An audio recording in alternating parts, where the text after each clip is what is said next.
अस्सलाम वालेकुम, welcome back to my channel study online 1.11। इस चैनल पे आपको कंप्लीट फार्माकोलॉजी, फार्माकोकाइनेटिक्स, फार्माकोडायनामिक्स पढ़ाई जाती हैं ताकि बेसिक और क्लिनिकल फार्माकोलॉजी आपकी समझ में आए, ड्रग्स और मेडिसिन का फ़र्क पता चले, ड्रग के इंडिकेशंस और कॉन्ट्रा इंडिकेशंस आपको पता हो, ड्रग के थेराप्यूटिक यूजेज और साथ साथ ड्रग के साइड इफ़ेक्ट्स कंप्लीट गाइडलाइंस आपको मिलती हैं। इसी सिलसिले में जो आज की ड्रग है कॉल्ड प्रोक्लोरपेराजीन। अब आप ये खुद देखिए, एक तो इसमें आया था क्लोर, यानी इसमें कोई क्लोरीन एटम है, पैराजीन है यानी कोई साइक्लिक स्ट्रक्चर है। अब ये ड्रग करती क्या है, इसकी फर्स्ट ऑफ ऑल तो डोजेज फॉर्म देख लीजिए। टैबलेट में भी आती है, सपोजिटरी भी आती है और इंजेक्टेबल सोल्यूशन भी अवेलेबल है। But what is the main use, that is nausea and vomiting, यानी मतली आना या उल्टियां होना। अब नोजिया वॉमिटिंग की मुख्तलिफ वजूहात हो सकती हैं। कोई किसी को मोशन सिकनेस हो सकती है, किसी ने कुछ खा लिया है, या किसी का वैसे ही हाइपर एक्टिव स्टेट है, या फिर कोई कीमोथेरेप्यूटिक्स ले रहा है जिसकी वजह से नोजिया वॉमिटिंग हो रहा है।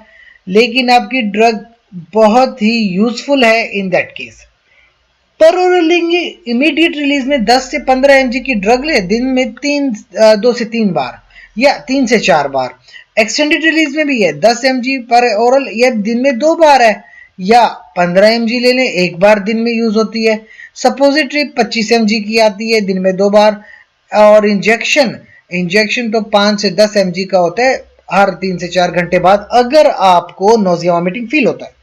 एक और वजह भी है, सिवियर इंट्राऑपरेटिव नोजिया वॉमिटिंग, यानी कि आपके ऑपरेशन के दौरान अगर को होता है कोई नोजिया वॉमिटिंग, तो 5 to 10 mg इंट्रावीनसली लगाई जाती है, इंट्रामास्कुलर या इंट्रावीनस 5 से 10 mg दोनों लगाई जाती हैं। तो आपकी जो मेजर ड्रग है वो क्या करती है, प्रोक्लोरपेराजीन, कि वो आपका जो नोजिया या वॉमिटिंग सेंटर है उसको ब्लॉक कर देती है ताकि आपका ये रिफ्लेक्स खत्म हो जाए। साइकोसिस में भी इस्तेमाल करती है। 5 से 10 mg पर oral every 6 to 8 hours. Now what is the meaning of 6 to 8 hours? 6 घंटे बाद लेंगे तो दिन में 4 बार है, 8 घंटे बाद लेंगे तो दिन में 3 बार है। अच्छा, इसको आप टाइट्रेट भी कर सकते हैं हर एवरी 2 to 3 डेज। 150 mg से इंक्रीज नहीं करनी होती डोज। या जब अगर आप इंट्रामास्कुलर दे रहे हैं तो 10 से 20 mg every 2 to 4 hours. No, this is the complete protocol ना। But there is a black box warning, like patients with dementia, जिन लोगों को भूलने की बीमारी हो, साथ साथ में साइकोसिस हो, उनके ऊपर अगर आप एंटीसाइकोटिक ड्रग्स यूज करते हैं then there is a risk of death. तो बहुत ख्याल रखिए, इस ड्रग को अप्रूव नहीं किया गया for dementia related to the साइकोसिस ना। So very be careful. Side effects में डिजीनेस, एंजाइटी है, euphoria, agitation, depression, weakness, headache, cerebral oedema, poikilothermia, orthostatic hypotension, tachycardia, ECG और anorexia.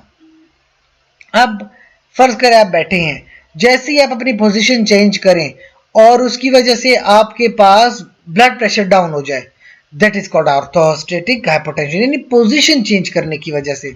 So that was all about the drug prochlorperazine. अगर कोई सवाल है तो कमेंट सेक्शन में पूछिए। अगर आपके पास कोई भी आइडिया है हमसे शेयर कीजिए, कोई टॉपिक समझना चाहते हैं हमसे शेयर कीजिए। हमारी वीडियोस को लाइक कीजिए, कमेंट कीजिए, शेयर करें, सब्सक्राइब कीजिए। आपका बहुत बहुत शुक्रिया।